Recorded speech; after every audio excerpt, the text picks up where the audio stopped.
কোরআন কাকে বলে?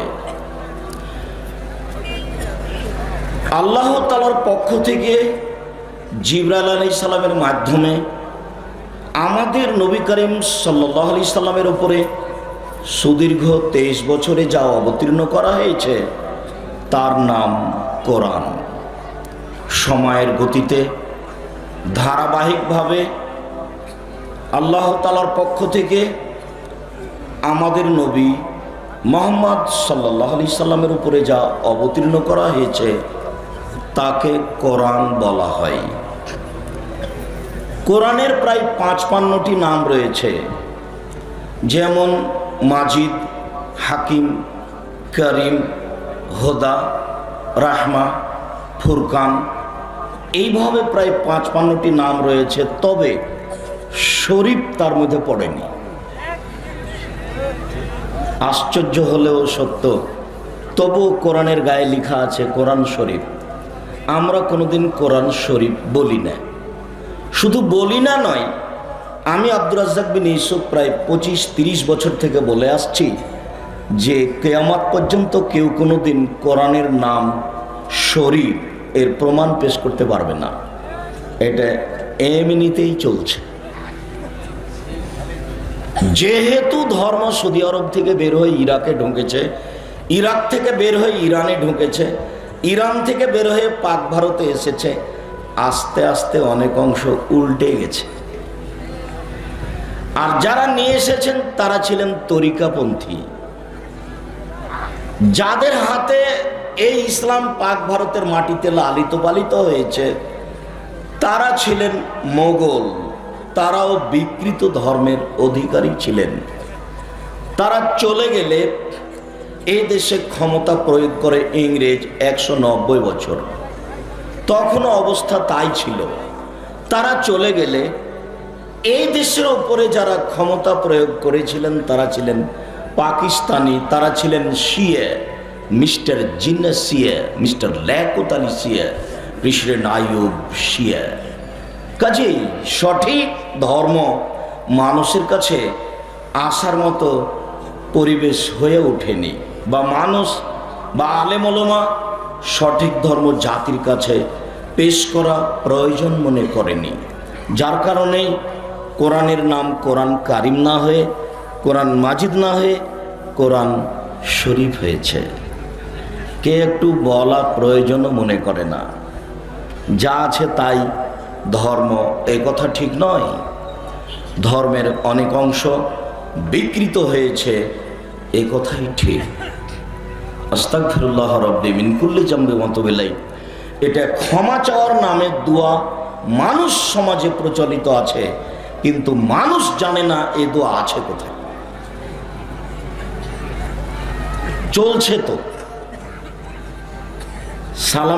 সালাম দেওয়ার সময় একফিরুল্লাহু লানা ওয়া লাকুম বলতে হবে, এই দোয়া চলছে তো, কিন্তু আসলে মানুষ জানে না যেটা কিভাবে ঘটলো, তার ভিত্তি কোথায়।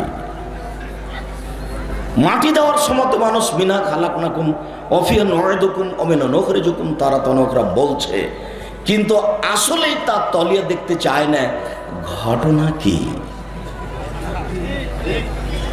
সম্মানিত দিনী ভাই বোন, জোরালো অনুরোধ থাকছে, দয়া করে অন্তত এখন আপোষে কথা বলা প্রয়োজন মনে করিয়েন না। আপনি আপোষে কথা বলে আপনার এই কর্মকে আমি খুব অপছন্দ, ঘৃণা করি। আপনি দয়া করে নিজেকে মূল্যায়ন করুন। সম্মানিত দিনী ভাই বোন, সূরা, সূরা শব্দটি যদি সুরুন সিন হামজা রা থেকে নির্গত হয়ে থাকে তাহলে অর্থ হলো অবশিষ্ট, উচ্ছিষ্ট, খাওয়ার পরে যা বাকি থাকে। তো একটি সূরা আরেকটি সূরার জন্য বাকি, তার নাম সূরা। ঠিক, যদি সূরা শব্দটি সুরুন সিন ও রা থেকে নির্গত হয়ে থাকে তাহলে অর্থ হলো টুকরা, অংশ। তো সূরাও কোরআন মাজিদের অংশ, টুকরা। সূরা পরিভাষায় অন্তত যাতে 3টি আয়াত থাকবে তাকে সূরা বলা হয়। বলতে পারেন 3 আয়াত বিশিষ্ট সূরা আছে কোরআন মাজিদে? জি, সূরা কাউসার। ইন্না আতাইনাকাল কাউসার। মুহাম্মদ সাল্লাল্লাহু আলাইহি সাল্লাম আপনাকে কাউসার দিয়েছি, অনেক কিছু দিয়েছি। ফাসাল্লি লিরাব্বিকা ওয়ানহার, আপনি আপনার প্রতিপালককে সন্তুষ্ট করার জন্য সালাত আদায় করুন, আপনি কুরবানি করুন। ইন্না শানিয়াকা হুয়াল আবতার, নিশ্চয় আপনার শত্রু যারা, তারাই নির্বল, তারাই নির্বংশ, তারাই বিচ্ছিন্ন, তারাই ক্ষতিগ্রস্ত। আপনি কেন হবেন ক্ষতিগ্রস্ত? 3 আয়াত বিশিষ্ট সূরাটি হচ্ছে সূরা কাউসার। আয়াত, আয়াত শব্দের অর্থ হচ্ছে চিহ্ন। একটি আয়াত থেকে আরেকটি আয়াতকে পৃথক করার জন্য যে গোলাকার চিহ্ন ব্যবহার করা হয় তাকে বলা হয় আয়াত। সম্মানিত দ্বীনি ভাই বোন, কোরআন মাজিদে 2 ধরনের আয়াত রয়েছে। একগুলির নাম মুহকাম, স্পষ্ট নগদ অর্থ। কুল, হে নবী আপনি বলুন, কুল হুয়াল্লাহু আহাদ, আল্লাহ একক, আল্লাহু সামাদ, আল্লাহ নিরপেক্ষ মুখাপেক্ষহীন। লাম ইয়ালিদ, তিনি কাউকে জন্ম দেননি। ওয়ালাম ইউলাদ, তিনি কারো থেকে জন্ম নেননি। ওয়ালাম ইয়াকুল লাহু কুফুয়ান আহাদ, তার সমকক্ষ কেউ নেই। এটা হচ্ছে নগদ মুহকাম স্পষ্ট আয়াত, অর্থ স্পষ্ট, মানুষ বুঝতে পারে।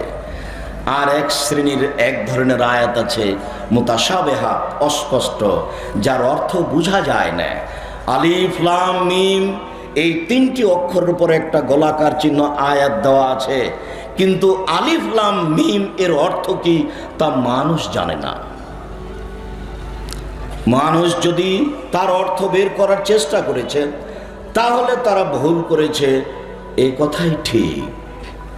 যারা ভুল অর্থ করেছে তারা বলেছে আলিফ মানে আল্লাহ, লাম মানে জিবরাইল, মিম মানে মোহাম্মদ।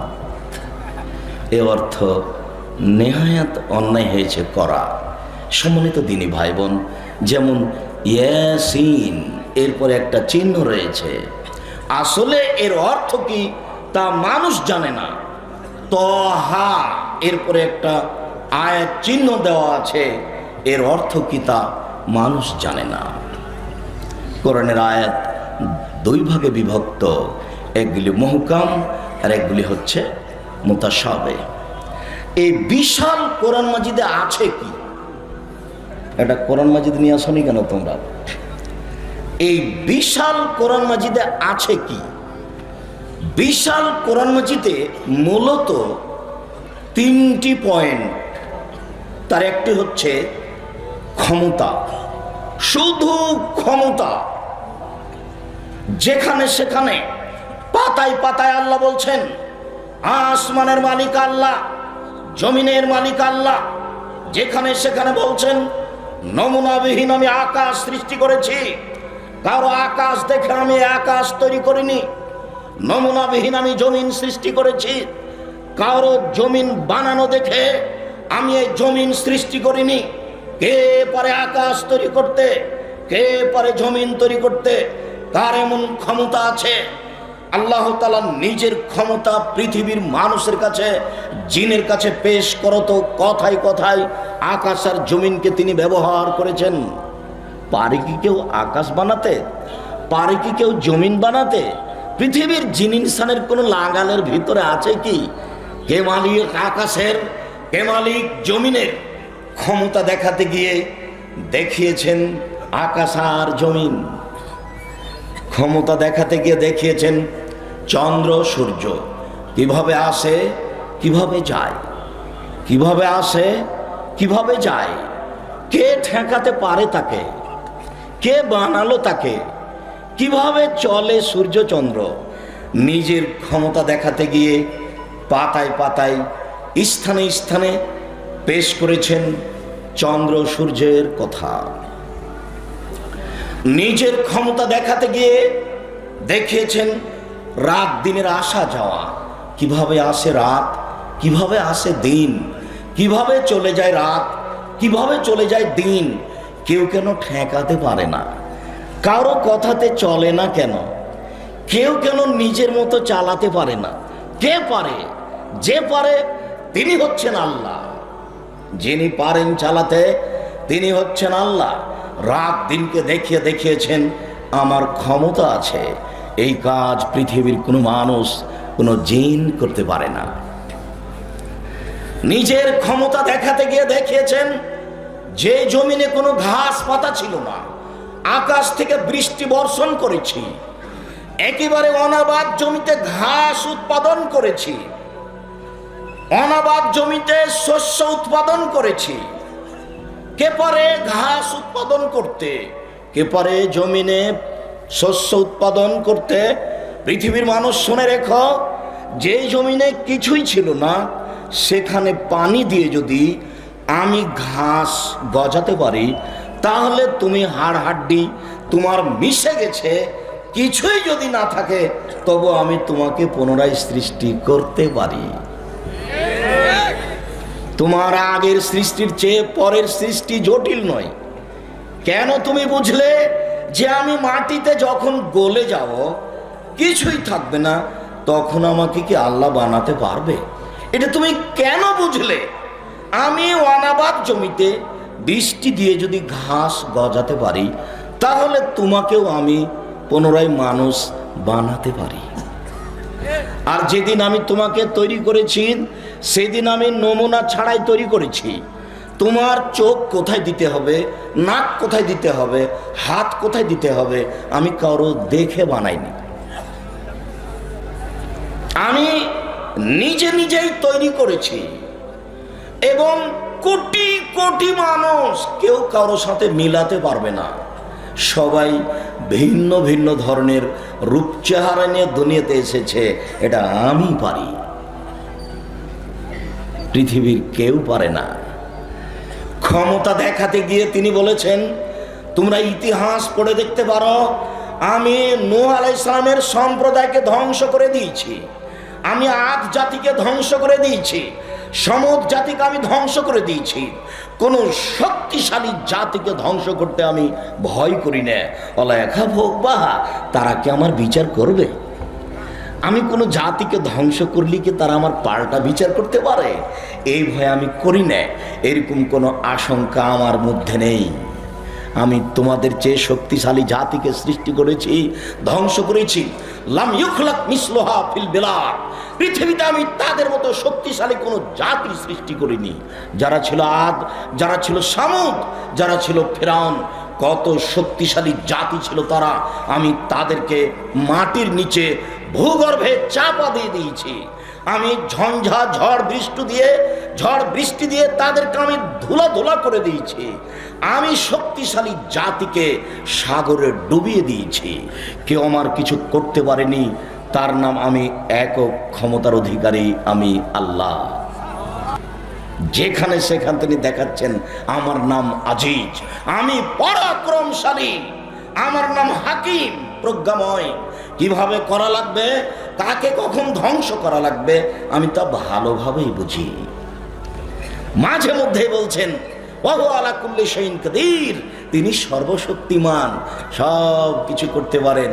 ইন্নাকা আলা কুল্লি শাইইন কাদির, তুমি তো সর্বশক্তিমান, তুমি সব কিছু করতে পারো, তুমি পরাক্রমশালী, তুমি আজিজ, তোমাকে কেউ ঠেকাতে পারে না। পুরো কোরআন নিজের ক্ষমতা দিয়ে ভরে ফেলে দিয়েছে। এর পরে যেটা দেখিয়েছেন সেটা হলো তিনি বলছেন আমার নাম গফুর, আমি ক্ষমা করতে পারি। আমার নাম রাহিম, আমি দয়া করতে পারি। আমার নাম গফফার, আমি খুব বেশি বেশি ক্ষমা করতে পারি। আমার নাম রাউফ, আমি প্রেমময়, মানুষ একটু কিছু বললে আমি তার দিকে লাভ দিয়ে যাই। ও যত আগে আসে আমার দিকে, আমি তার চেয়ে বেশি আগিয়ে যেতে পারি, যাই আমি। আমার নাম অদূত, আমি হচ্ছি প্রেমময়। আমার নাম রাউফ, আমার নাম অদূত, আমার নাম রাহিম, আমার নাম রহমান, আমার নাম গফুর, আমার নাম গফফার। পুরো কোরআন মাজিদকে পাতায় পাতায়, পৃষ্ঠে পৃষ্ঠে, লাইনে লাইনে তিনি গাফুর আর গাফফার আর রাহিম আর রহমান দিয়ে ভরে ফেলেছে। জাতি বড় নেমুখ হারাম কেউ একদিন পড়া বোঝা প্রয়োজন মনে করে না। যারা কিছু পড়েছে তারা বড় চাকরি করে, বউ নিয়ে আনন্দে খায়, দিন কাটায়, কোনোদিন একটু পড়া প্রয়োজন মনে করে না। সুন্দর করে বাড়িতে সাজিয়ে রেখেছে, কত প্রয়োজনীয় জিনিস তা নিজেও জানে না। তবে মনে করে কোরআন মাজিদ মানে সম্মান করা লাগে, তাই কাপড় দিয়ে জড়িয়ে সাজিয়ে উঠিয়ে রেখেছে। তা তার কত প্রয়োজনীয় তার জানা নেই। সম্মানিত দিনী ভাই বোন, আপনাকে আমি কি দিয়ে বুঝাই? তিনি যে বসো। সম্মানিত দিনী ভাই বোন, আপনাদের কাছে আমাদের একটা অনুরোধ থাকছে, একটু ধৈর্যের পরিচয় দেন। আমিও অনেক কষ্ট করে এসেছি। গত রাতে দিনাজপুর হাশেমপুরে ছিলাম। আমি দিনাজপুর হাশেমপুর থেকে বাড়ি গেছি, প্রতিষ্ঠানে ক্লাস নিয়েছি, প্রয়োজনে কিছু মানুষের সাথে অনেক বৈঠক করেছি। সারাদিন মানুষ আসতে থাকে, কারো ফতোয়ার প্রয়োজন, কারো স্বামী স্ত্রীর সমস্যা, কারো প্রোগ্রাম, সারাদিন মানুষ আসতে থাকে। মানুষ যখন বের হয়ে গেছি তখনও দেখছি যে 2-3 দল দাঁড়িয়ে আছে, যাদের সাথে কথা বলছি গাড়িতে ওঠার সময়। এরপরে আমি এসে আপনাদের দিনাজপুরে এসেও 2-3টে বৈঠক করলাম। এরপরে আমি এখানে আপনাদের সামনে দাঁড়িয়েছি। আপনি যদি বলে আমি ক্লান্ত, তাহলে আমি কষ্ট পাব। আপনাকে আমি একটু ধৈর্য ধারণ করার জন্য অনুরোধ জানাচ্ছি। সম্মানিত দিনী ভাই বোন, কোরআন মাজিদে শেষের যেটুকু কথা আছে সেটুকু হলো কিছু বিধান। কিভাবে সালাত আদায় করতে হবে, কিভাবে যাকাত দিতে হবে, কিভাবে সিয়াম পালন করতে হবে, কিভাবে হজ করতে হবে, কিভাবে যুদ্ধবিঘ্নে যেতে হবে, কিছু নিয়ম কানুন আছে। তারই ফাঁকে ফাঁকে জাহান্নাম জান্নাত, তারই ফাঁকে ফাঁকে জাহান্নাম জান্নাত, তারই ফাঁকে ফাঁকে জাহান্নাম জান্নাত। এইভাবে পুরো কোরআন মাজিদ 30 পারা তার সংক্ষিপ্ত কয়েক মিনিটে আপনার সামনে একটা সংক্ষিপ্ত বিবরণ পেশ করলাম। এই হচ্ছে কোরআন মাজিদ। কোরআন মাজিদ। আবু মুসা আশআরী রাদিয়াল্লাহু তাআলা আনহু বলেন, রাসূল সাল্লাল্লাহু আলাইহি ওয়াসাল্লাম বলেছেন, আল কোরআন হুজ্জাতুন লাকা ওয়া আলাইকা। কোরআন তোমার পক্ষেও হতে পারে, কোরআন তোমার বিপক্ষেও হতে পারে। বিচারের মাঠে কোরআন আপনার পক্ষে দাঁড়াবে, কোরআন বিপক্ষেও দাঁড়াতে পারে। খুব জটিল কথা। হাদিস বুখারী মুসলিম। হাদিস বুখারী মুসলিম মানে আমার কথাটা বুঝতে পারেননি। যখন আমি বলেছি বুখারী মুসলিম, তখনই আমি এই কথা বলেছি। আম গাছে জাম ধরতে পারে, ধরে না। অমাবস্যা রাতে চাঁদ উঠতে পারে, উঠে না। সুঁয়ের ছিদ্র দিয়ে লাঙ্গলের ফাল ঢুকতে পারে, ঢোকে না। সুঁয়ের ছিদ্র দিয়ে লাঙ্গলের ফাল ঢুকে যেতে পারে। আম গাছে জাম ধরে যেতে পারে, অমাবস্যার রাতে চাঁদ উঠে যেতে পারে, এগুলো ঘটে যেতে পারে। আমি যে কথা বললাম এতে সন্দেহ আছে বলে কিয়ামত পর্যন্ত চেষ্টা করলে সরিষা ঢোকানো যাবে না। যা বলছি তাই থাকবে, তার নাম বুখারী মুসলিম। আমি যখন কোনো অনুবাদ ব্যাখ্যা করেছি তখন আমি এই কথা বলিনি। যখন বুখারী মুসলিম বলেছি তখনই আমি এই কথা বলেছি। কোরআন মাজিদ বিচারের মাঠে আপনার পক্ষে কথা বলবে। আমি কি দিয়ে বুঝাই এটা কত বড় সুবিধা। কয়েকটা জিনিস বিচারের মাঠে কথা বলবে আপনার পক্ষে। তার একটা হচ্ছে আঙ্গুল। যে আঙ্গুলে তাসবি গণনা করেছেন, তাসবি দানায় তাসবি গণনা করিয়েন না, অনুরোধ রইল। আঙ্গুলে তাসবি গণনা করেন। আঙ্গুল বিচারের মাঠে আপনার আপনার পক্ষে কথা বলবে। একজন বৃদ্ধ মানুষ বলছেন, আব্দুর রাজাক সাহেব থামেন থামেন থামেন, আমি বৃদ্ধ মানুষ, তাসবি দানা ছাড়া গণনা করতে পারি না, তাই আমি তাসবি দানা দিয়ে গণনা করি। আঙ্গুলে করলে ভুল হয়। মুরব্বী, আপনাকে সম্মান সহকারে বলছি, আপনি আঙ্গুলে তাসবি গণনা করুন। জীবনে যদি একদিনও ঠিক না হয়, প্রতিদিনই যদি ভুল হয়, তবু নাকি পাবেন। কেন? এইটাই রাসূলের দেওয়া বিধান। অতএব আঙ্গুল বিচার মাঠে আপনার পক্ষে কথা বলবে। কালো পাথর হাজরে আসওয়াদ, যদি আপনার টাকা বৈধ হয়ে থাকে, হজ করে থাকেন, তাহলে কালো পাথর বিচারের মাঠে আপনার পক্ষে কথা বলবে। বিচারের মাঠে কথা বলবে আপনার ওই ছোট বাচ্চা ছেলে মেয়ে, যেগুলো আপনার স্ত্রীর পেটে মারা গেছে 4 মাস 6 মাস পরে, যেগুলো আপনার জন্ম নিয়েছে মরা অবস্থায়, যেগুলো মরার জন্মের পরে 2-4 বছর 6 বছর 5 বছর বয়সে মারা গেছে, এরা আপনার বিচারের মাঠে পক্ষে কথা বলবে। আপনাকে আমি বুঝাতে পারিনি এটা কত বড় সুবিধে। দিনাজপুর শহরে এসে ওই গ্রামের একটা লোক ভ্যান নিয়ে আটকা পড়েছে। তো এখন আমার বড় ভাই সম্মানিত সভাপতি সাহেব ওখান দিয়ে যাচ্ছেন, তো দেখছেন যে তার গ্রামের ওই ছেলেটাকে পুলিশে ধরে পিটাচ্ছে। তখন ইনি চট করে গাড়ি থেকে নেমে, কি হয়েছে? ও স্যার স্যার, এই ছেলে এই এলাকায় গাড়ি নিয়ে এসছে, এই এলাকায় গাড়ি নিয়ে আসা নিষেধ। ও ওইটা আমার পাড়ার ছেলে ছাড়ো। আচ্ছা আচ্ছা স্যার স্যার, আচ্ছা স্যার ছেড়ে দিলাম, স্যার ছেড়ে দিলাম। এখন ছেলেটা বুঝতে পারবে যে এই লোকটা আমার কত বড় উপকারী, কেননা বিপদটা বুঝেছে। আমি তো আপনাকে কিয়ামতের মাঠ বুঝাতে পারছি না কত বড় বিপদ, তাহলে আপনাকে বুঝাতে পারতাম যে কোরআন আপনার কত বড় সুবিধাকারী, তাহলে আপনাকে আমি বুঝাতে পারতাম যে আঙ্গুলে তাসবিহ গণনা করা কত বড় সুবিধা, তাহলে আপনাকে আমি বুঝাতে পারতাম যে ছোট বাচ্চা ছেলে মেয়ে মারা গেলে আপনার জন্য কত বড় সুবিধা। আপনার তো ছেলে মাত্র 2টা, একটা ছেলে একটা মেয়ে, কয়টা মরে আর কয়টা বাঁচে? আপনারা সবাই 10-12 ভাই বোন, কিন্তু আপনাদের ছেলে মেয়ে 2টা বা 1টা। আবার স্ত্রী তাহাজ্জুদ পড়ে, দিনে বৈঠকও করে, মহিলা বৈঠকও করে। কিভাবে এরকম হয়ে গেল বুঝলাম না। আপনার মা 5 কেজি চাউল রান্না করতো, আপনারা সবাই খেতেন, ফকির মিসকিনে খেত, গরুতে খেত সকালের, আপনি চাউল রান্না করছেন 150। দুপুরে মেহমান এসেছে, তখন স্বামী স্ত্রী বলা বলি করছে, কি করবে, যা রান্না করেছি তাকে যদি মেহমানকে দিতে শেষ হয়ে যাবে, এক কাজ করো, চানাচুর বিস্কুট দিয়ে বিদায় করতাম। আপনার মা আপনার বাপ জীবনে কোনোদিন এইভাবে কোনো মেহমানকে বিদায় করেনি।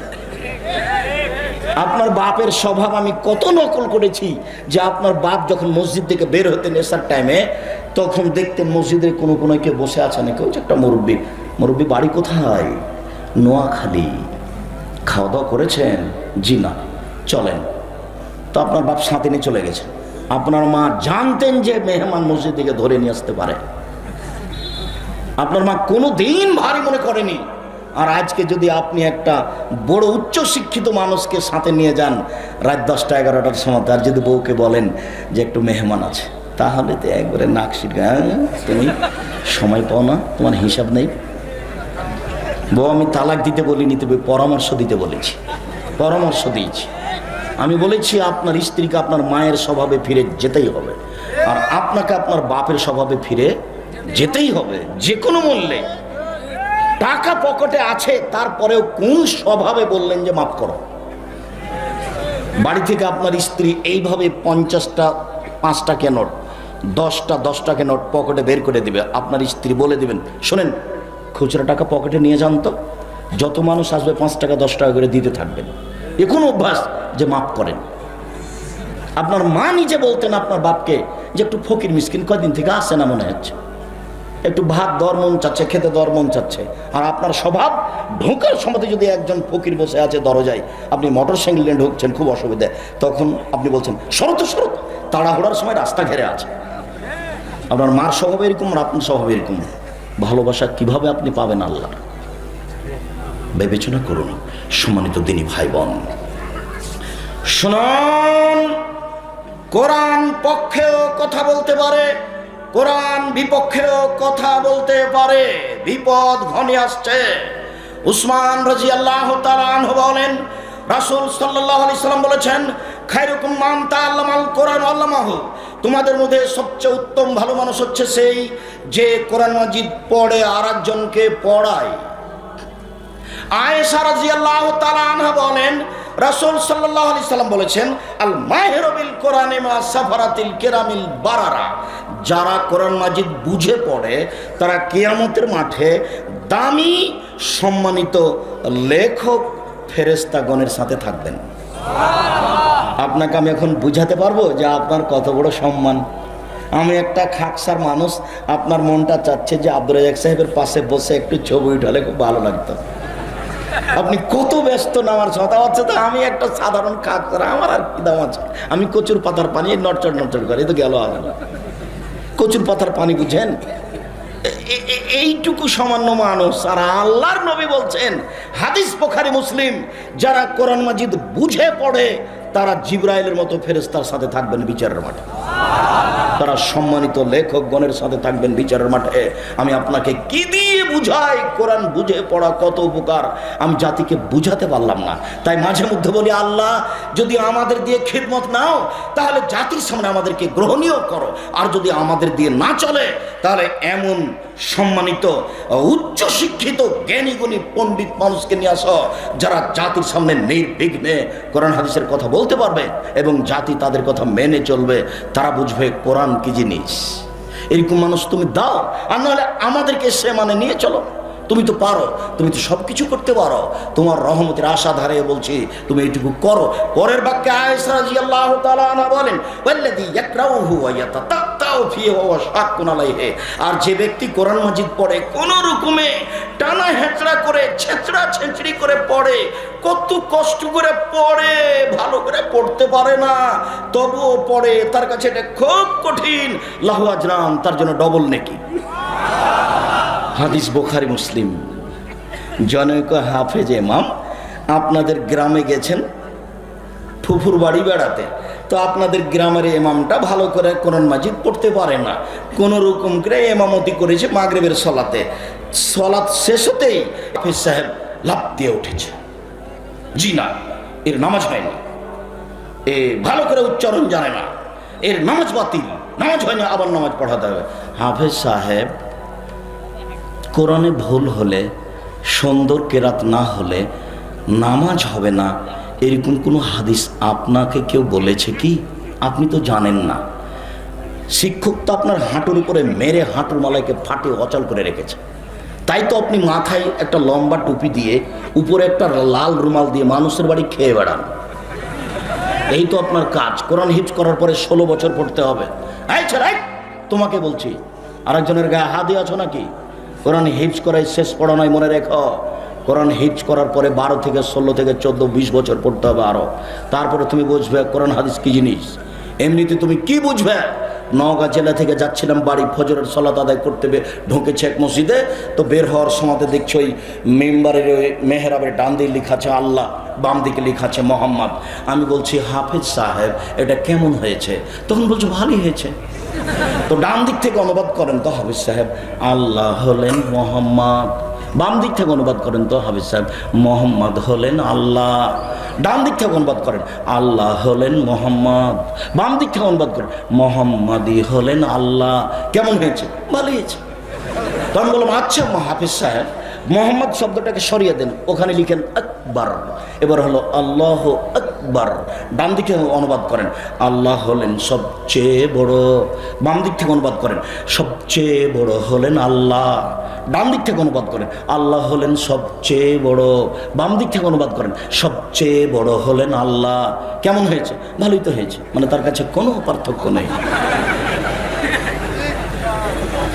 জনাব, আপনাকে আমি অনুরোধ জানাচ্ছি, আপনি হিফজখানা শুধু খুলে চালু রাখবেন না, হিফজখানার সাথে কোরআন হাদিস ছেলে শিখবে এরকম তো 5ম শ্রেণী পর্যন্ত রাখেন। না পারলে তো জাতির জন্য জামিয়া সালাফে ডাঙ্গিপাড়া পবার আছেই, জামিয়া সালাফে রূপগঞ্জ নারায়ণগঞ্জ ঢাকা আছেই। আমার মনে বড় সাধ, এদেশের মাটিতে আমি উন্নত মানের প্রতিষ্ঠান গড়বই ইনশাআল্লাহ। এখনো এই প্রতিষ্ঠান প্রায় 2500 ছেলে মেয়ে পড়াশোনা করে। আমার মনে বড় সাধ, এদেশের মাটিতে আমি উন্নত মানের প্রতিষ্ঠান গড়বই ইনশাআল্লাহ, যেখানে ছেলেরা বাংলা, ইংরেজি, আরবি উন্নত মানের শিক্ষা অর্জন করে অন্যায়ের বিরুদ্ধে লড়বে মুখে কলমে মিডিয়ায়। আমার মনে বড় সাধ, আপনার কাছে আমি দোয়া চেয়েছি, অন্য কিছু চাইনি। ভুল আকীদা থেকে মানুষকে ফিরিয়ে নিয়ে আসতেই হবে যে কোনো মূল্যে। আপনি প্রাণপণে চেষ্টা করুন। উকবা বিন আমির রাদিয়াল্লাহু তাআলা আনহু বলেন, খারাজা রাসূলুল্লাহ সাল্লাল্লাহু আলাইহি সাল্লাম ওয়া নাহনু ফি সুফফা, আমরা আহলে সুফফাদের সাথে ছিলাম। আল্লাহর নবী বের হয়ে আসলেন, তখন আল্লাহর নবী এসে বললেন, আইহুবাহাদুকুম, আই একদলে বোথানাবিলাকিকে, তোমাদের কেউ পারবে কি বোথা পাহাড়ে সকালে সকালে যেতে, আকিক পাহাড়ে সকালে সকালে যেতে? ফা এতি বে কমাইনে না কাতাইনে, 2টি উঁচু দামি উঁট নিয়ে চলে আসবে, বেগাইরে ইসমিনা কাতে রাহমিন, কোনো পাপ হবে না, মারামারি হবে না, যাবে পেয়ে যাবে, যাবে পেয়ে যাবে। দিনাজপুর বড় মাঠে যাবে, কথার কথা। বোখারি মুসলিমের হাদিসে বড় মাঠ নেই, বোখারি মুসলিমের হাদিসে আছে আকিক বাজার, বোথা পাহাড়। কথার কথা বললাম, দিনাজপুর বড় মাঠে যাবে, 2টি উঁট পেয়ে যাবে। 2টি উঁট কেন? দিনাজপুরের সবচেয়ে দামি কি? লিচু। দিনাজপুর বড় মাঠে যাবে, 2 ট্রাক লিচু পেয়ে যাবে। কোনো কিছু করা লাগবে না, মারামারি নেই, সম্পর্ক ছিন্ন নেই, ছিনতাই নেই, এমনি পেয়ে যাবে। এটা তোমাদের কেউ চাই কি? হ্যাঁ হ্যাঁ, আমরা তো এটা সবাই চাই। তখন আল্লাহ রাসূল বলছেন, শোনো শোনো শোনো, আফালে এক আহাদুকুম আলাল মসজিদ, তোমাদের কেউ সকালে সকালে মসজিদে যেতে পারবে কি? একরা আয়াতানে আইয়াল্লাম আয়াতানে, গিয়ে 2টি আয়াত পড়বে বা পড়াবে, গিয়ে 2টি আয়াত পড়বে বা পড়াবে।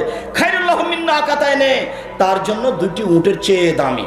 3টি আয়াত তার জন্য 3টি উটের চেয়ে দামি। 4টি আয়াত তার জন্য 4টি উটের চেয়ে দামি। অমিনা আদাদাহিন্না মিনা লেভেলে, যত আয়াত তত উট, যত আয়াত তত উট, যত আয়াত তত উট। পারবে কি? বুখারী মুসলিম। ধরেন একটা উটের দাম এখন 1.5 লক্ষ, 1 লক্ষ টাকা। এই উটটা 1 লক্ষ টাকা দাম করা যতটুকু, 1 আয়াত পড়া ততটুকু। হাদিস বুখারী মুসলিম।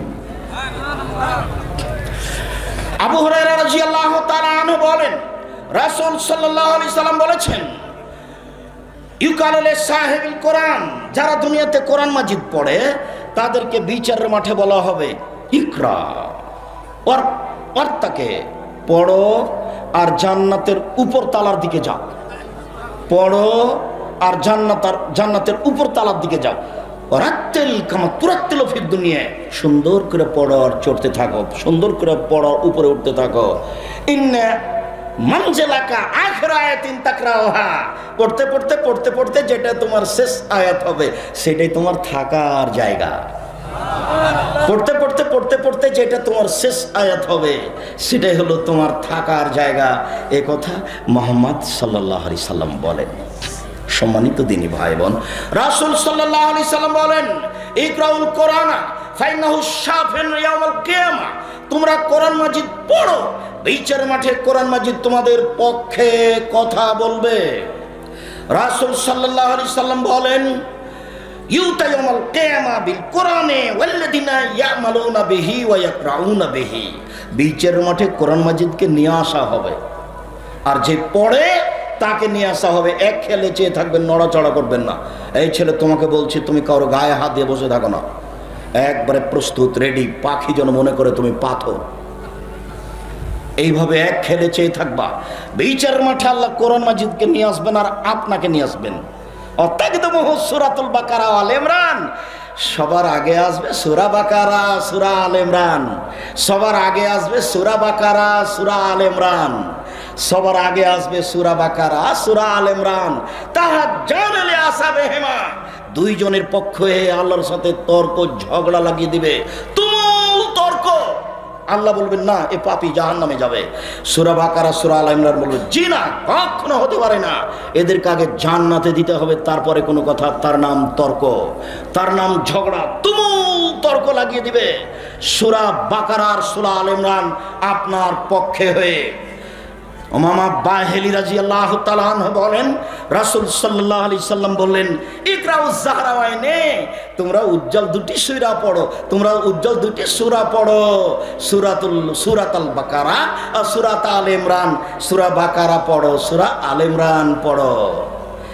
ইয়াতিয়ানি ইয়াউমাল কিয়ামা কান্নাহুমা গায়াতানে কান্নাহুমা গামামাতানে কান্নাহুমা ফিরকানে মিন তায়রিন সাওয়াফিন।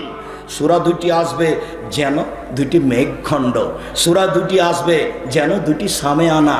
সামেয়ানা বুঝেন তো? সূরা 2টি আসবে যেন সূরা 2টি পাখির ঝাঁক যারা ডানা মেলে আছে। সূরা 2টি আসবে যেন 2টি মেঘখণ্ড। সূরা 2টি আসবে যেন 2টি সামেয়ানা। সূরা 2টি আসবে যেন তারা পাখির ঝাঁক। তাহাজ্জানে লিআসাবিহিমা, তুমুল তর্ক লাগিয়ে দিবে যারা পড়েছে তাদের পক্ষে হয়ে। এরপরের কথাটুকু শোনেন তো। রাসূল সাল্লাল্লাহু আলাইহি সাল্লাম বলেন, শোনো, ইন্না সূরাতুল বাকারা, তবে সূরা বাকারার বিশেষত্ব, বিশেষ কথা, জরুরি কথা, ইন্না আখযাহা বারাকা, সূরা বাকারা যে পড়বে তার বাড়িতে বরকত নাজেল হবে। অতারাকাহা খাসারা হাসারা। কেউ যদি সূরা বাকারা না পড়ে তাহলে তার বাড়িতে অশান্তি, অবিরাজ, অন্যায়, দুঃখ, ব্যথা, আফসোস, বেদনা সব নেমে আসবে। অলস ব্যক্তিরা সূরা বাকারা পড়তে পারে না, অলস ব্যক্তিরা সূরা বাকারা পড়তে পারে না, অলস ব্যক্তিরা সূরা বাকারা পড়তে পারে না। সূরা বাকারা, সম্মানিত দিনী ভাই বোন, খণ্ডকালীন সূরা বাকারা, সূরা আলে ইমরান। আবু হুরায়রা রাদিয়াল্লাহু তাআলা আনহু বলেন যে আল্লাহর নবী আমাকে ফেতরার সম্পদ, চাউল, গম এগুলো দেখাশোনা করতে বললেন। আবু হুরায়রা, জি তুমি এই যাকাতুল ফেতরা পাহারা দাও তো। আবু হুরায়রা, আচ্ছা ঠিক আছে আল্লাহর নবী দিচ্ছি। রাতে চোর আসলো, ব্যাগে জিনিসগুলো ভরতে লাগলো। আমি চোরকে ধরে নিলাম। তখন চোর বলছে, আমি গরিব মানুষ, আমি গরিব মানুষ, আমাকে দয়া করে ছেড়ে দেন, আমার অনেক ছেলে মেয়ে আছে। আমার অন্তরে দয়া হলো, আমি ছেড়ে দিলাম। সকালে রাসূলের সাথে দেখা। আল্লাহ রাসূল বললেন, আবু হুরায়রা, জি চোরের সাথে কি করেছ? আল্লাহ রাসূল, ও বলছে যে আমি গরিব মানুষ, আমার ছেলে মেয়ে আছে, আমি ছেড়ে দিয়েছি। তখন আল্লাহ রাসূল বলছেন, আচ্ছা ও মিথ্যা কথা বলেছো, আবার আসবে। পরের দিন ঠিকই ও এসেছে, ব্যাগে জিনিস ঢোকাচ্ছে, আমি ধরে নিলাম। তখন আমাকে বলছে, আর আসবো না, আর আসবো না, ছেড়ে দেন, ছেড়ে দেন, আর আসবো না, আর আসবো না। তো ছেড়ে দিলাম। সকালে দেখা। আবু হুরায়রা, জি চোরের সাথে কি করেছ? আল্লাহ রাসূল, ও বলছে যে আমি আর আসবো না, আমি আর আসবো না, আমি তাকে ছেড়ে দিয়েছি। কেউ যদি আপনার সাথে এরকম কথা বলে, ভুল স্বীকার করে, তাহলে আপনি তাকে ছেড়ে দেবেন। ভুল স্বীকারের পরে তার বিচার করতে যায়েন না। তখন আল্লাহ রাসূল বলছেন, দেখো ও মিথ্যা কথা বলেছে, ও আবার আসবে। পরের দিন দেখি ঠিকই ও এসেছে, ব্যাগে জিনিস ঢুকাচ্ছে, আমি ধরে নিলাম। আমি বললাম, তুমি বলেছ আমি আর আসবো না, তবু এসেছো, তোমাকে রাসূলের কাছে নিয়ে যাব।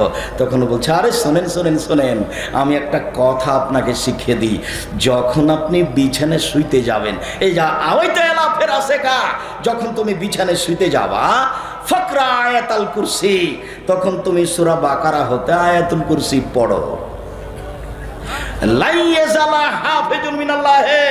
আল্লাহর পক্ষ থেকে সকাল পর্যন্ত একজন রক্ষক থাকবে। শয়তান তোমার পাশে আসতে পারবে না। তুমি আয়াতুল কুরসি পড়ো, সূরা বাকারার খণ্ডকালীন আয়াত, সূরা বাকারার আয়াতুল কুরসি পড়ো, রাতে পড়ে ঘুমিয়ে যাও, শয়তান তোমার নিকটে আসতে পারবে না। সকালে আবু হুরায়রা, জি চোরের সাথে কি আচরণ করেছো? আল্লাহর নবী চোর এগুলো বলল। ওহো, আরে চোর ঠিকই বলেছে, তবে ও নিজে মিথ্যুক, ও তো শয়তান, ও তো শয়তান। হাদিস বুখারী মুসলিম।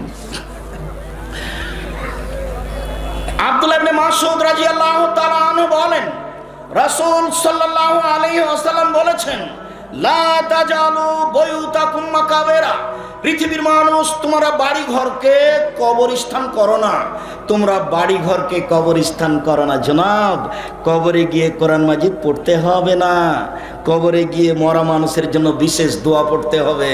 আল্লাহ নবী বলছেন, তোমরা তোমাদের বাড়িকে কবরস্থান করো না।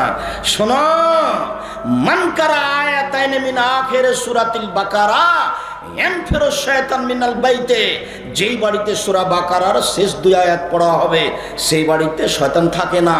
যেই বাড়িতে সূরা বাকারার শেষ দুই আয়াত পড়া হয় সেই বাড়িতে শয়তান থাকে না, সেই বাড়ি থেকে শয়তান চলে যায়। অফি রিওয়ায়াতিন, অন্য এক বর্ণনায় এসেছে, যেই ঘরে রাতে সূরা বাকারা পড়া হয় সেই ঘরে শয়তান থাকে না, যেই বাড়িতে সূরা বাকারা পড়া হয় সেই বাড়িতে শয়তান থাকে না। আব্দুল্লাহ ইবনে মাসউদ রাদিয়াল্লাহু তাআলা আনহু বলেন, রাসূল সাল্লাল্লাহু আলাইহি সাল্লাম বলেছেন, আল আয়াতান মিন আখির সূরাতিল বাকারা মান কারা লাইলাতান কাফাতাহু, কেউ যদি সূরা বাকারার শেষ দুই আয়াত রাতে পড়ে তাহলে যে কোনো সমস্যার জন্য যথেষ্ট হবে।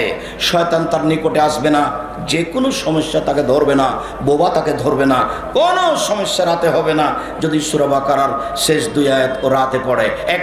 এক খেলে চেয়ে থাকেন তো, দেখেন তো ইবনে আব্বাস রাদিয়াল্লাহু তাআলা কি বলেন। ইবনে আব্বাস রাদিয়াল্লাহু তাআলা আনহু বলেন, একদা আল্লাহর নবীর পাশে জিবরাইল বসেছিলেন। জিবরাইল আল্লাহর নবীর পাশে বসে আছেন। সামিয়া সাউতান, এই ফাওকা রাসিহি, মাথার উপর একটা শব্দ শুনতে পেলেন। হঠাৎ একটা শব্দ, জিবরাইল উপর দিকে তাকালেন। ফতেহা বাবুন, একটি দরজা খোলা হয়েছে। জিবরাইল বলেন, হাজা বাব, এটি একটি দরজা। ফতেহাল ইয়াউম আজকে খোলা হয়েছে। লাম ইফতাকাত আজকের পূর্বে কোনোদিন খোলা হয়নি। নাজালা মিনহুম মালাকুন, এই দরজাতে একজন ফেরেশতা নেমে আসলেন। লাম ইয়ানজিল কাত্ত মিন ক্বাবল, এর পূর্বে কোনোদিন এই ফেরেশতা এই দরজাতে নেমে আসেননি। জিবরাইল ওখানে আছেন, মুহাম্মদ সাল্লাল্লাহু আলাইহি ওয়াসাল্লাম এখানে আছেন, ইবনে আব্বাস এখানে আছেন। জিবরাইল এসে ওই ফেরেশতা এসে বলছেন আসসালামু আলাইকুম আবসির বিন নূরাইন, মুহাম্মদ দুইটি উজ্জ্বলতার কথা শোনেন, মুহাম্মদ দুইটি উজ্জ্বলতার কথা শোনেন। আপনাকে দেওয়া হয়েছে, অতীতে কোনো নবীকে দেওয়া হয়নি। এক, সূরা ফাতিহা। দুই, সূরা বাকারার শেষ দুই আয়াত। সূরা বাকারার শেষ দুই আয়াত ব্যতিক্রম কিছু।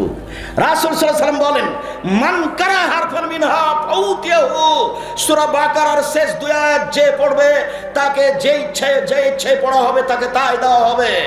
সূরা বাকারার শেষ দুই আয়াত যে ইচ্ছে পড়বে তাকে তাই দেওয়া হবে। ঠিক জমজমের পানির মতো হয়ে গেল। রাসূল সাল্লাল্লাহু আলাইহি ওয়াসাল্লাম বললেন মা জামজাম মা শরবালাহু, যে উদ্দেশ্যে জমজমের পানি পান করা হয় সে উদ্দেশ্যই তার পূর্ণ হবে। তিনি বলেন খায়রুল মায়ে আলা ওয়াজিল আরজি মাউ জামজাম, পৃথিবীতে সবচেয়ে দামি পানি হলো জমজমের পানি। সাকমু সাকিমিন অতম তাওমিন, তা হলো রোগের আরোগ্য, তা হলো ক্ষুধার খাদ্য। জমজমের পানি খেলে ক্ষুধা মিটে যাবে, জমজমের পানি খেলে রোগ ব্যাধি ভালো হবে, এই কথা মুহাম্মদ সাল্লাল্লাহু আলাইহি সাল্লাম বলেন, হাদিস মুসলিম। সম্মানিত দ্বীনি ভাই বোন, জাবের রাদিয়াল্লাহু তাআলা আনহু বলেন রাসূল সাল্লাল্লাহু আলাইহি ওয়াসাল্লাম বলেছেন ইন্না সূরাতান ফিল কোরআনে সালাসুন আয়াত, নিশ্চয় কোরআন মাজিদ একটি সূরা রয়েছে যাতে রয়েছে 30টি আয়াত। শাফাআতুল রাজুলিন হাত্তা গফিরা লাহু, ও বিচারের মাঠে ওই ব্যক্তির জন্য সুপারিশ করতেই থাকবে, সুপারিশ করতেই থাকবে, করতে করতে করতে করতে করতে যখন ক্ষমা করে দেওয়া হবে তখন ওই সূরা চলে যাবে, তার নাম সূরাতুল মুলক।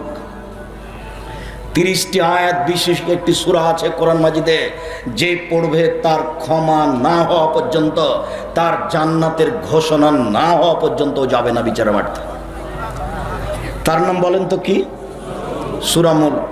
জাবের রাদিয়াল্লাহু তাআলা আনহু বলেন লাম ইয়ানাম রাসূলুল্লাহ সাল্লাল্লাহু আলাইহি সাল্লাম হাত্তা ইয়াকরা সূরাত আলিফ লাম তানজিল ও সূরাতুল মুলক। রাসূল সাল্লাল্লাহু আলাইহি সাল্লাম বিছানে ঘুমাতেন না যতক্ষণ পর্যন্ত সূরা আলিফ লাম তানজিল, সূরা সাজদা এবং সূরা মুলক না পড়তেন। রাসূল সাল্লাল্লাহু আলাইহি সাল্লাম বলেছেন মানুষ যদি সূরা মুলক পড়ে তাহলে তার কবরের শাস্তি হবে না, এই কথা রাসূল সাল্লাল্লাহু আলাইহি সাল্লাম বলেন।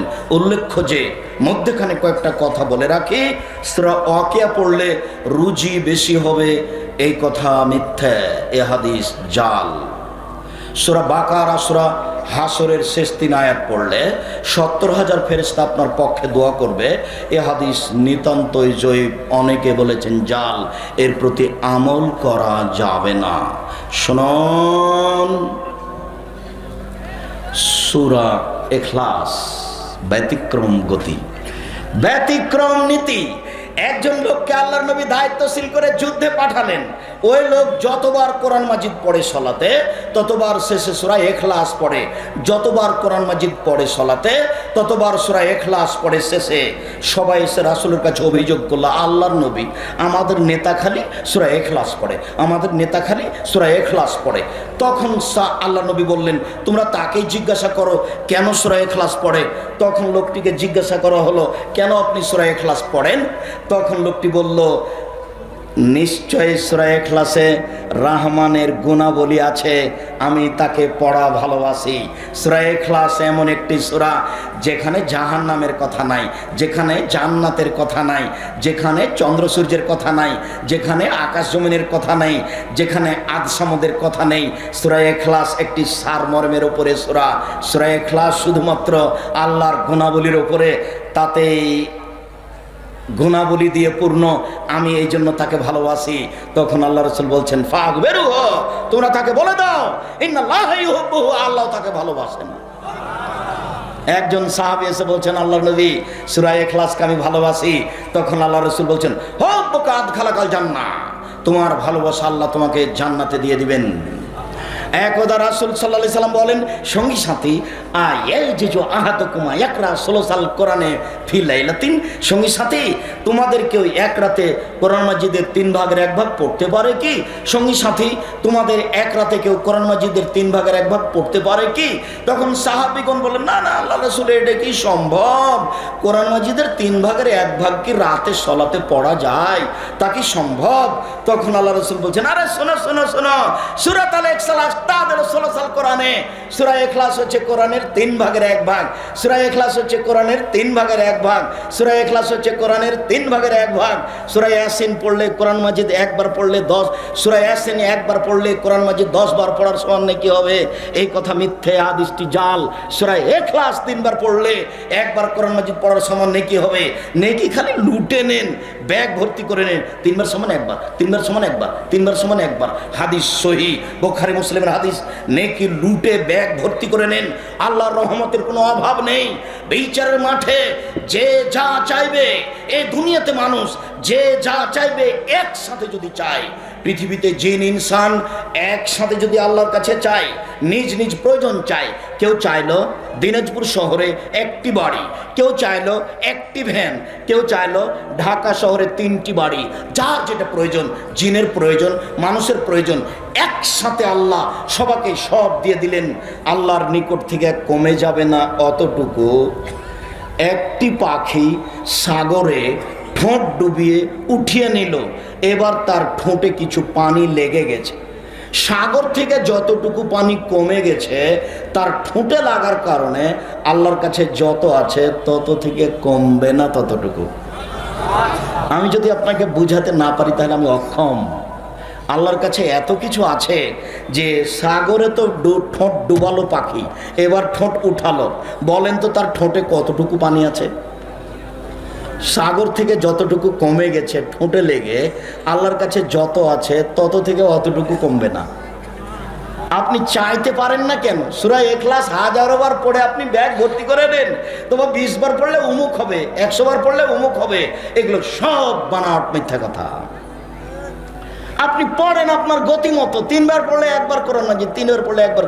আয়েশা রাদিয়াল্লাহু তাআলা আনহা বলেন, রাসূল সাল্লাল্লাহু আলাইহি সাল্লামে যাওয়া ফেরা সেই, এবার সূরা ইখলাস, সূরা ফালাক, সূরা নাস, যখন আল্লাহ রাসূল বিছানায় শুইতে যেতেন, আমার দিকে লক্ষ্য করেন তো ভুল হয় না যেন, ফাজামা কাফাইহে, তিনি তার 2 হাতকে জমা করে নিতেন, নাফাকা ফিহিমা, 2 হাতে থুথু মারতেন,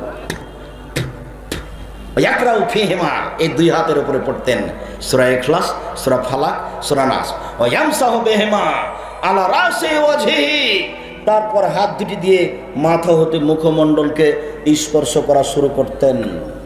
ওয়া আকবালা বিন জাসাদিহি, শরীরের সামনের দিক হতে মাস্তাতা, যতদূর পর্যন্ত সম্ভব এভাবে তিনি মুছে নিতেন। এফালু যালিকা সালাসা মারাতিন, এভাবে তিনি 3 বার করতেন। ভুল হয় না যেন, আজ থেকে চালু করতে হবে, আপনার জন্য এসেছি, 19-20 হয় না যেন। আজ থেকে যখনই শুইতে যাবেন তখনই হাত দুটি এভাবে জমা করে সূরা ইখলাস, সূরা ফালাক, সূরা নাস, সূরা ইখলাস, সূরা ফালাক, সূরা নাস, সূরা ইখলাস, সূরা ফালাক, সূরা নাস, এভাবে করবেন। ডান কাতে শুয়ে যাবেন। আল্লাহুম্মা আসলামতু নাফসি ইলাইকা ওয়াজজাহতু ওয়াজহি ইলাইকা ওয়া ফাওয়াজতু আমরি ইলাইকা ওয়ালজাতু জাহরি ইলাইকা রাগবাতা রাহাবাতান ইলাইকা লা মালজা ওয়ালা মানজা মিনকা ইল্লা ইলাইকা আমানতু বিকিতাবিকা আল্লাযী আনজালতা ওয়া নাবিয়্যিকা আল্লাযী আরসালতা। এটা হলো বিছানায় শোয়ার দোয়া। আব্দুর রাজ্জাক সাহেব করেছেন কি? এত বড় দোয়া তো আমরা করে দিচ্ছি। আমরা পড়ি আল্লাহুম্মা বিসমিকা আমতুওয়াহিয়া, ওটা ঠিক আছে, ওটা বুখারী মুসলিম। তবে রাসূল সাল্লাল্লাহু আলাইহি ওয়াসাল্লাম নিয়মিত এই দোয়া পড়তেন, ডান কাতে শুয়ে। পড়ার আগে এগুলো পড়ে নিতেন। পড়ার শোয়ার আগে ওই সময়তে তিনি সূরা সাজদা, সূরা মুলক পড়ে নিতেন। সম্মানিত দিনী ভাই বোন, সূরা ইখলাস, সূরা ফালাক, সূরা নাস। উকবা ইবনে আমির বলছেন, একদা আল্লাহর নবীকে আমরা খুঁজতে বের হলাম, খুব অন্ধকার রাত, খুব বাতাস, কিছু দেখা যায় না, কোথায় কোথায় কোথায় কোথায় কোথায় পেয়ে গেলাম এক জায়গায়। তখন দেখছি আল্লাহ রাসূল বলছেন, ইকরা, উকবা পড়ো। আমি বললাম, মা আকরা, কি পড়বো? তখন বলছে, ইকরা পড়ো। মা আকরা, কি পড়বো? আরে পড়ো সূরা ইখলাস, সূরা ফালাক, সূরা নাস, ইয়াকফিকা মিন কুল্লি শাইইন, যে কোনো সমস্যার জন্য বেঁচে যাওয়া, যে কোনো সমস্যা থেকে বেঁচে যাওয়া, ভয় বিপদ ঝামেলা টেনশন চিন্তা সব থেকে বেঁচে যাওয়া। সকালে পড়ো 3 বার, বিকালে পড়ো 3 বার, সকালে পড়ো 3 বার, বিকালে পড়ো 3 বার। যখন সকাল করবে তখন সূরা ইখলাস ফালাক নাস 3 বার, যখন বিকাল করবে তখন ইখলাস ফালাক নাস 3 বার। উকবা ইবনে আমির রাদিয়াল্লাহু তাআলা আনহু বলেন, একদা আমি আল্লাহ রাসূলের সাথে হাঁটছিলাম, হাঁটতে হাঁটতে হঠাৎ আসলো খুব বাতাস, অন্ধকার রাত, কিছু দেখা যায় না। তখন দেখছি আল্লাহ রাসূল পড়ছেন সূরা ফালাক আর সূরা নাস, আল্লাহ রাসূল পড়ছেন সূরা ফালাক আর সূরা নাস, আর আমাকে বলছেন, উকবা শোনো শোনো শোনো, তুমি পড়ো। পৃথিবীতে সূরা ফালাক আর নাস পড়ে যত বিপদ থেকে বাঁচবে, পৃথিবীর কোনো কিছু পড়ে তত বিপদ থেকে বাঁচবে না। সূরা বাকারা পড়ে অত সুবিধা হবে না বিপদ থেকে, ফালাক নাস পড়লে যত সুবিধা হবে। সম্মানিত দিনী ভাই বোন, যে কোনো সমস্যার জন্য সূরা ফালাক নাস পড়বেন। আমরা আলোচনার শেষে এসে বলছি, বিশেষভাবে ইখলাস ফালাক নাস পড়ুন, বিশেষভাবে সূরা বাকারার শেষ 2 আয়াত পড়ুন। আর জামিয়া সালাফিয়া ডাঙ্গিপাড়া পাওয়া রাজশাহী, জামিয়া সালাফিয়া রূপগঞ্জ নারায়ণগঞ্জ ঢাকার জন্য দোয়া করুন।